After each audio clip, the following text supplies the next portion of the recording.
From the Presidential Palace, Manila, Dateline Malacañang.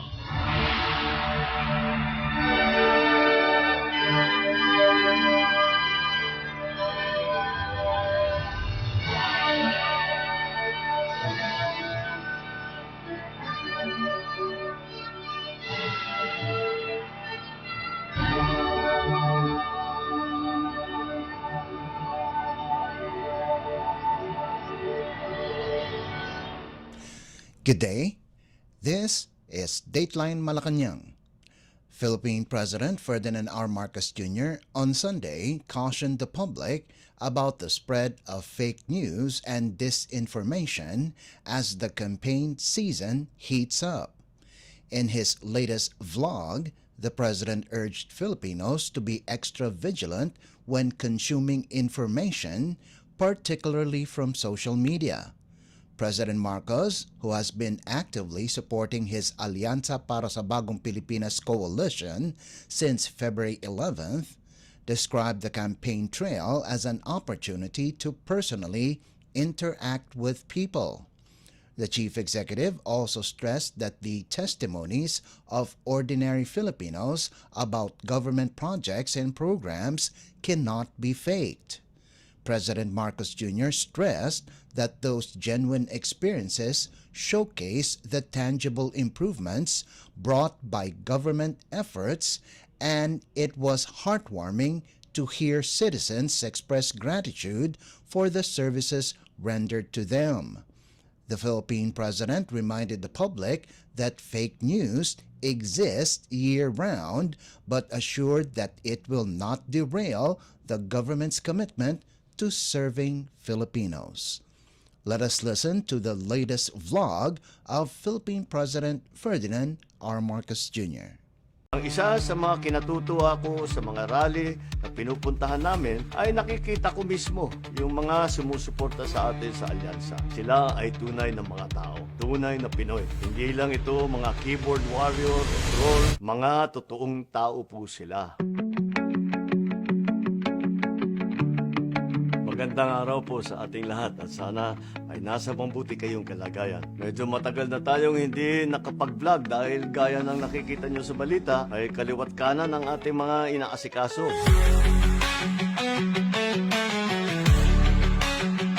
Ganyan po talaga ang buhay lingkod bayan at sanay na tayo naman dyan. Minsan, parang kulang pa nga ang isang araw para pagkasahin lahat ng gusto kong tapusin. Pero kapag nakikita naman natin ang resulta, pag nakikita naman natin ang ginhawa na dala ng mga programa, talagang sulit ang anumang puyat o pagod.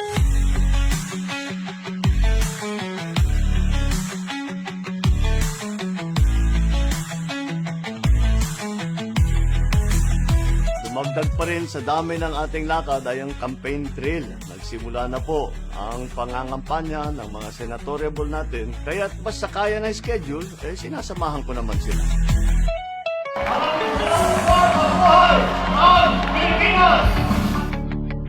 Pagka yung kampanya, masaya lagi, maraming tao, at marami akong nakakausap. Yan ang siguro sa pinakamaganda sa campaign trail. At hindi lamang pagkakampanya, kundi yung pagkakausap sa tao para malaman kung sila ba ay maayos ang kalagayan, kung ano bang kailangan nila, lahat yan.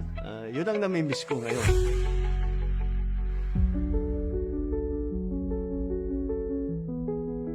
Kakambal ng kampanya ay ang mga intriga at batuhang putik na tinatawag na fake news. Kaliwat kanan na rin yan. Kaya dapat maingat tayo mga mamamayan. Sabi nga natin, ang bagong Pilipino ay marurunong kumilatis sa tama at maling impormasyon. Kaya ngayon, laghanap na naman ang fake news at disinformation. Dapat extra ingat lumpo tayo sa mga nababasa natin online. Pero hindi rin naman yan mahirap. Ang isa sa mga kinatutuwa ko sa mga rally na pinupuntahan namin ay nakikita ko mismo yung mga sumusuporta sa atin sa alyansa. Sila ay tunay na mga tao, tunay na Pinoy. Hindi lang ito mga keyboard warrior o troll, mga totoong tao po sila. Kinakamayan natin, nakakausap natin, at nakukumusta.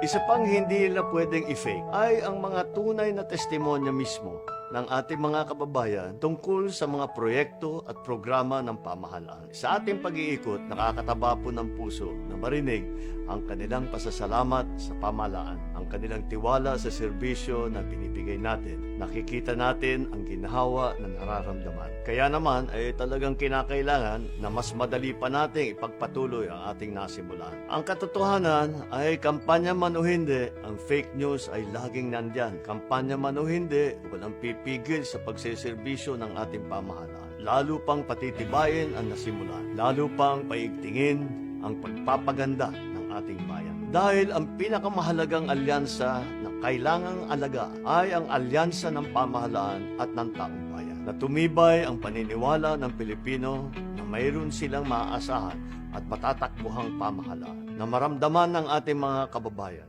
nakakampen nila ang gobyerno na iaangat sila at puproteksyonan. Yan ang alyansa ng sambayan ng Pilipino. Mabuhay ang bagong Pilipinas.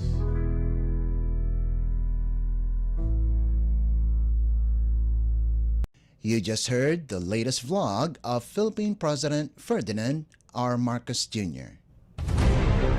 Dateline Malacañang.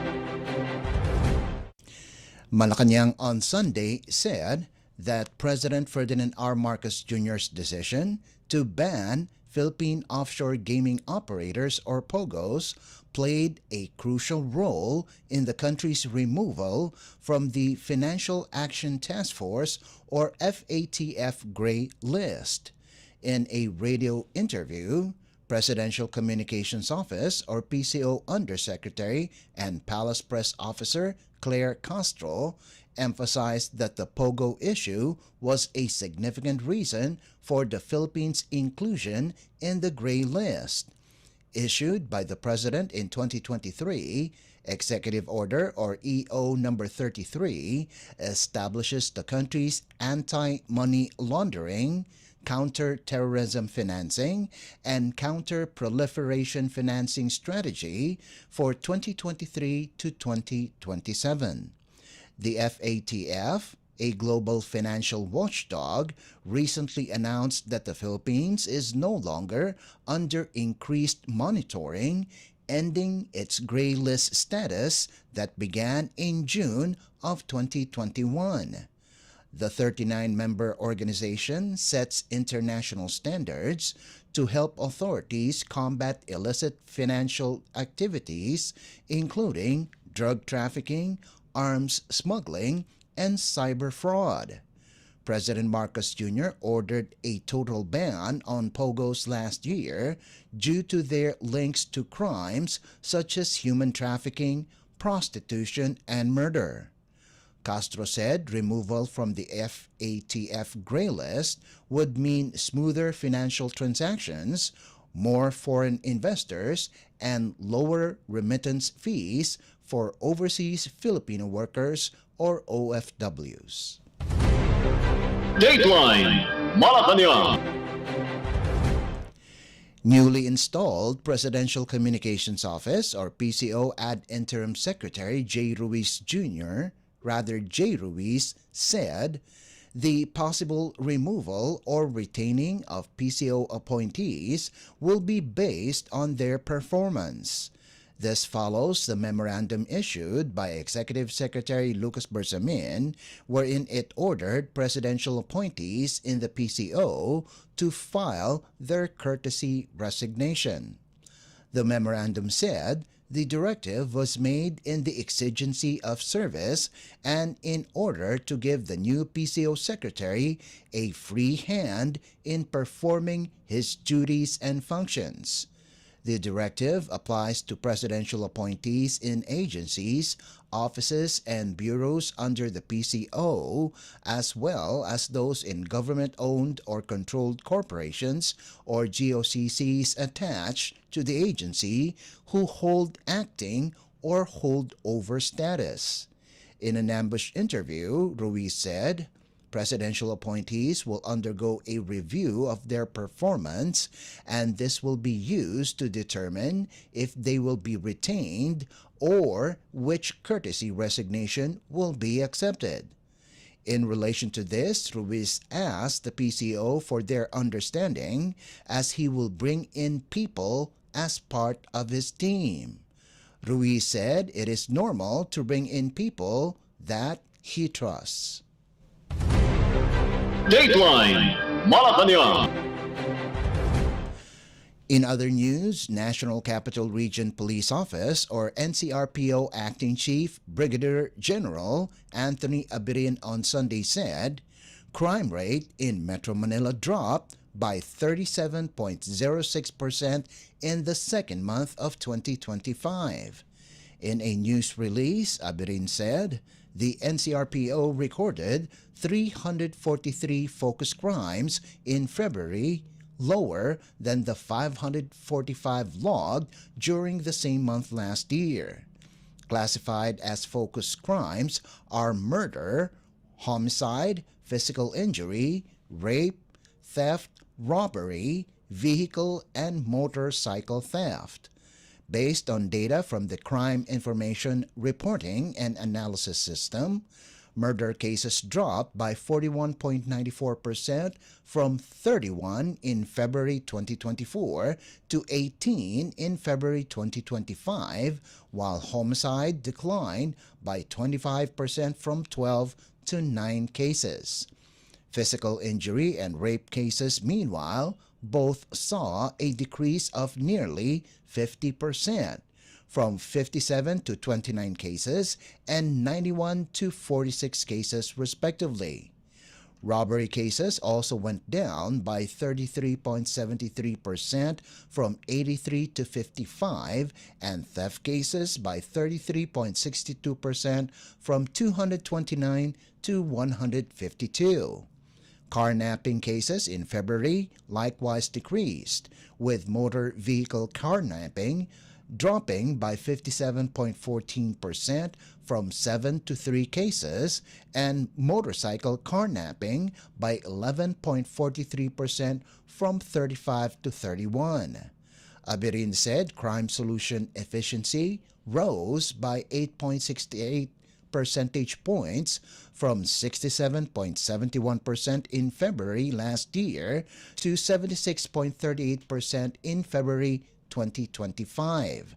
In a statement, Abirin said they understand that some may not immediately feel the impact of these improvements, but the numbers speak for themselves. The NCRPO chief attributed the decline in the focus crime numbers to strengthened police visibility, intelligence-driven operations, and deepened community engagement. Dateline Malacañang. State Weather Bureau, Philippine Atmospheric Geophysical and Astronomical Services Administration, or PAGASA, has yet to declare the onset of summer, but danger heat indices are already being recorded. PAGASA recorded 42 degrees Celsius heat index in Etiague, Isabela Province on Sunday. On Monday, PAGASA stations in Muñoz, Nueva Ecija Province forecast 45 degrees, and Science Garden, Quezon City, and Clark Airport in Pampanga Province 46 degrees. The city governments of Valenzuela, Caloocan, Malabon, and Las Piñas in the National Capital Region, or NCR, have already declared suspension of face-to-face classes on Monday. Caloocan City's shift to asynchronous classes or blended learning will be for kinder to senior high school in public schools only. Malabon and Las Piñas for all levels in public and private schools, and Valenzuela for kinder to senior high school in public and private schools.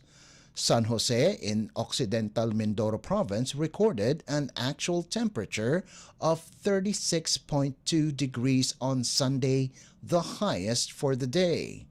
On February 26, Coron in Palawan Province experienced a heat index of 45 degrees. It will be worse for Nueva Ecija Province on Tuesday, with the heat index projected to rise to 49 degrees, while Bataan and Olongapo are added to the list at 44 and 43 degrees respectively. In its early morning bulletin, Pagasa said that in addition to Science Garden and Clark Airport, the Central Luzon State University in Muñoz, Nueva Ecija Province, will experience a danger heat index of 45 degrees on Monday. Meanwhile, the Weather Bureau said easterlies will affect the entire country, with the Bicol region, Eastern Visayas, Caraga, and Davao Oriental experiencing cloudy skies with scattered rains and thunderstorms.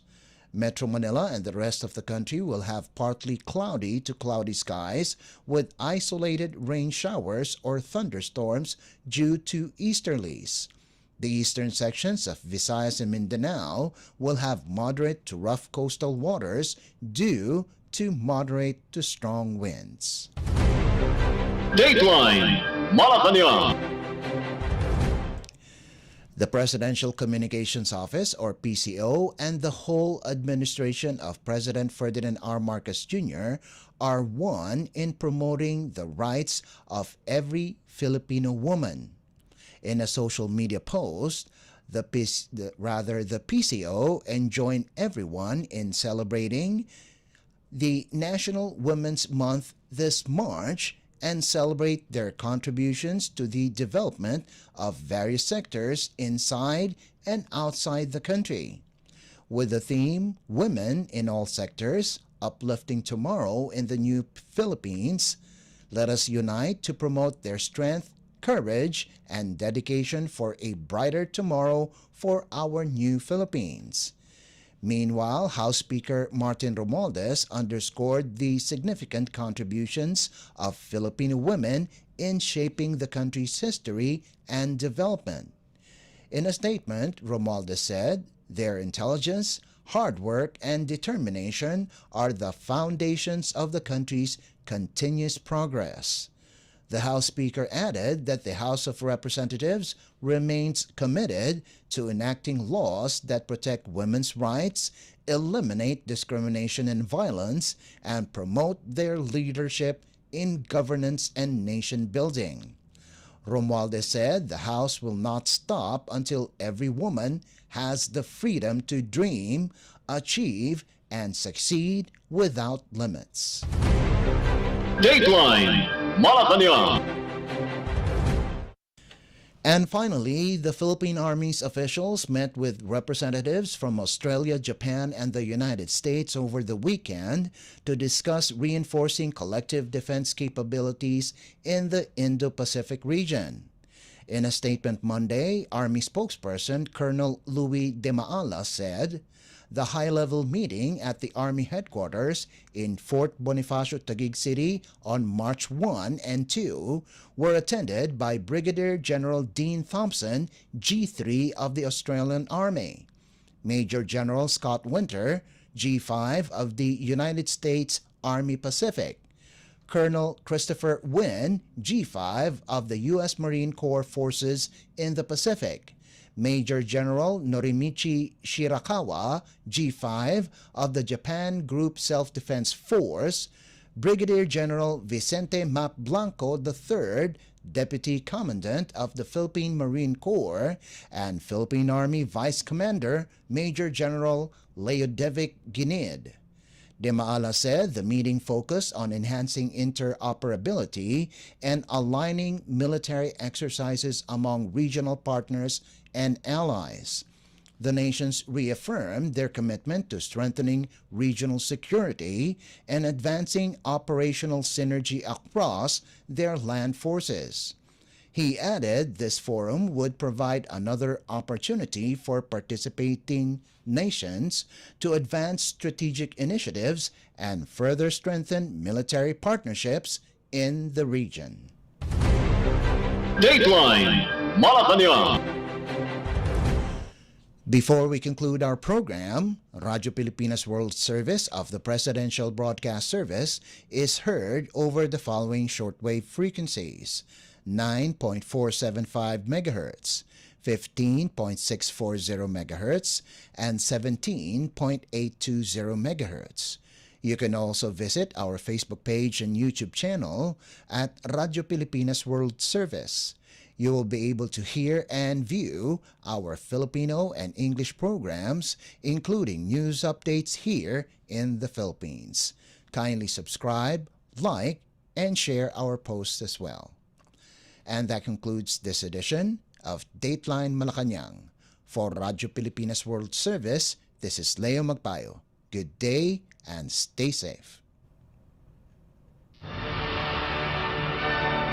From the Presidential Palace, Manila, Dateline Malacañang.